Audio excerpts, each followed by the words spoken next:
Здраво! Добре дојде на мојот подкаст. Ова ќе биде еден краток подкаст, каде што ќе зборува малку повеќе за неуспехот, односно колку е важно да сочувствуваме со себе си кога доживуваме неуспех. Замислете си дека, да речеме, сте направиле некоја грешка. Сте пропуштиле, некој рок на работа, не сте успеале во некој проект, сте се посрамотиле пред некој пријател, пред партнерот и во моментот наместо да се казните со мислата леле колку сум глупа, како можев ова да го направам, зашто секогаш ги расипувам работите,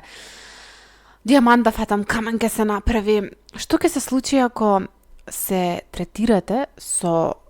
љубозност, односно ако сте малку понежни со себе си и ако си дадете една објективна слика како што тоа би го направиле за вашиот, например, најдобар пријател или вашето дете. Суштината на сочувствувањето со себе си е една моќна алатка, која што ни помага да се справиме со неуспехот во секојдневието, а многу често ја забораваме затоа што има постои една култура на перфекционизам. Сега, што значи тоа да сочувствувам со себе си? Кристин Неф е некој кој што многу истражува во ова и има некои 3 елементи кои што ги има поставено на сочувството со себе си, а првата е љубезно со себе си, односно да бидеме нежни кон себе си наместо да сме критични,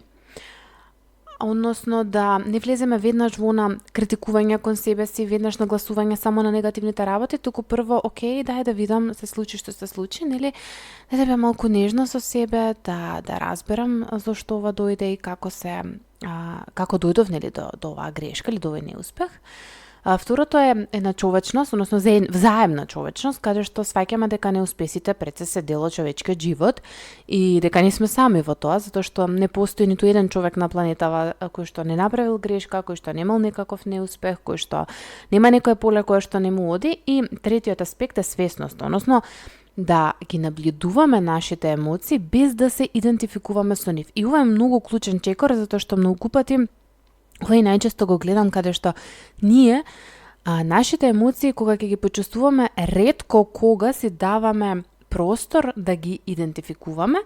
меѓутоа и да ги гледаме од една мета перспектива, односно по-објективно да ги гледаме без да се идентификуваме со нив. Тоа што значи, јас сум сега тажна, меѓутоа јас не сум постојано тажна, јас сум доживела неуспех, меѓутоа не сум неуспешен човек. И пак ја кажам, ова не значи дека треба да се оправдаме за грешките, напротив, туку да ги прифатиме како можност за раст без да влеземе во самоуништување.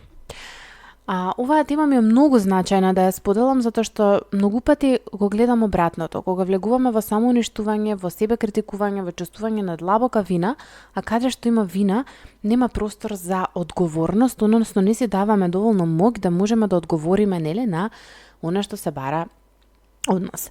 Постојат многу истражувања на оваа тема и има една студија која што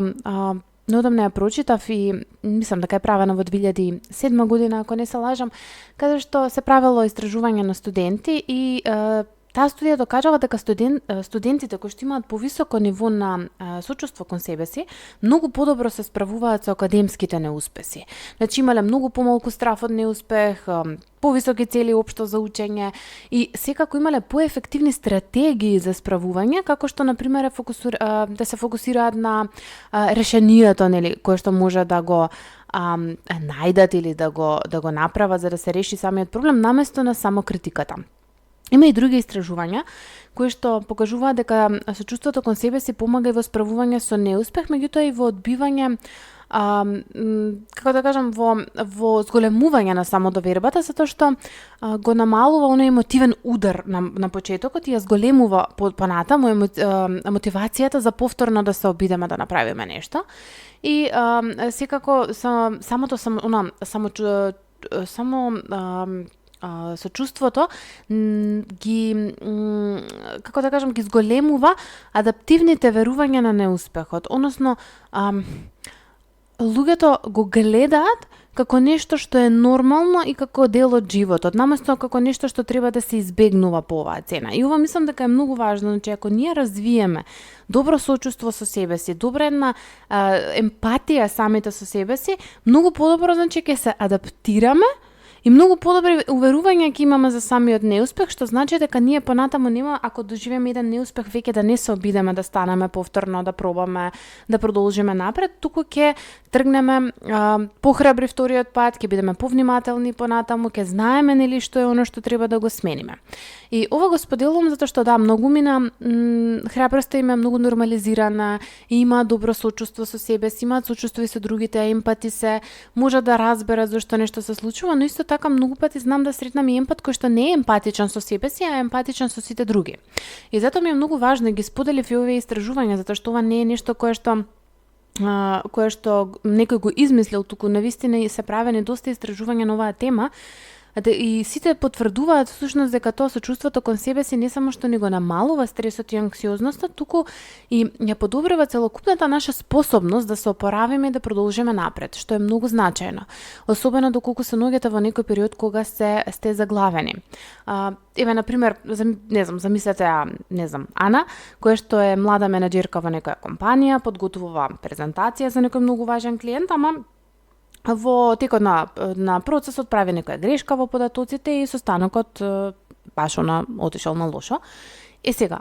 наместо таа да почне да се казнува со тоа како јас сум неспособна, никогаш нема да напредувам, ова е страшно, ова е крај на светот и така натаму, ако Ана почне да практикува сочувство кон себе си и ќе си рече, окей, ова што го направив не е добро, ова е тешко, сите грешиме, сите може да направат грешка, па дури не добрите, и што е што можам да научам или да направам од ова за понатаму, нели да не си го повторам истото, си дала пауза, се прошетала, направила некоја рутина за грижа за себе, отишла следниот ден, веќе направила план за подобрување, и кој е резултатот, не само што нели многу брзо се опоравила, си дала простор, меѓутоа тој простор не зачека, си дала нели месеци и години, буквално доволно е некогаш неколку часа, еден ден, таа ја подобрила својата работа без да падна во една спирала на самокритика. И ова е нешто кое што многу често мислам дека успешните луѓе го имаат, а тоа е тој дел на јас учам од секоја грешка. Најверојатно Ана веќе никогаш нема да направи грешка во бројките и дека токму таа грешка ќе ја повика на многу поголема одговорност и за неколку години таа ќе стане експерт и баш ќе биде викана нели за некој кој што секогаш внимава на тие детали. Што значи дека грешките или негативните ситуации кои што ги искусуваме не се секогаш во наводници траума и нешто кое што не обликува на полошо, туку напротив, ни дава многу поголема јасност, ни дава многу поголема насока и ни помага да бидеме во одредено поле многу добри, внимателни и успешни. Сега, она што е важно всушност е како ова да го примените во вашиот живот. Например, кога ќе се случи некој неуспех, или доколку седете се на некој неуспех кој што сте го искусиле во последно време, и прашајте се, што би му рекол на мојот пријател или пак на моето дете, на мојот партнер во истата оваа ситуација. Пробајте навистина да се отцепите од тој неуспех и видите што е оно што на некој кој што многу го сакате. Затоа го давам примерот дете, затоа што најчесто детето е некој кој што најмногу се сака, меѓутоа еве нека е партнер, нека е пријател, нека е брат, нека е сестра. Што би му рекле? Понатаму потсетете се на човечноста. Ова се случува на многу луѓе, не сум сам, и многу често кога ние даваме некои утешителни зборови на другите, знаеме да кажеме немој да се грижиш, ова на сите не се случува, сите понекогаш грешиме и така натаму, но поентата е да ова се освести, да ова не е нешто кое што го кажуваме механички, да не е нешто кое што го кажуваме баш некако од автопилот позиција, туку навистина да го тоа прифатиме и да го почувствуваме. Ова е нешто што се случува на многумина. Никој не е сам. И третиот аспект, од оно што го споделив на почетокот, е таа свесност, да се практикува таа свесност преку, тоа може да биде прво почнувајќи со едно дишење, односно со, окей, прво дишиме, се смируваме, дај да не се приплавам, дај да почнам да пишувам, еве да речеме, може да биде тоа во водење на дневник или може да биде аудио дневник, да се снимите, да видите добро, што е оно што добро го направив тој ден, што е оно што добро испадна од сета оваа ситуација, што е оно што го научив и сето ова помага всушност да може фокусот да држи баланс, односно да не се избрише грешката воопшто, да не се земеме ништо од неа, меѓутоа да не го ставиме фокусот па само на истата грешка, туку да влеземе во оној момент на окей, што е оно што беше добро. Дефинитивно сочувството со себе си како е е како еден внатрешен, хајде да речем, сојузник,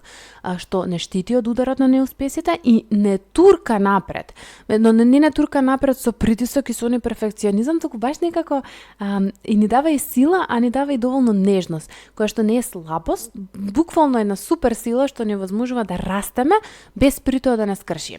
И затоа ако сакате да бидете и посреќни, и поиздржливи, да имате живот каде што може да се носите со неуспехот,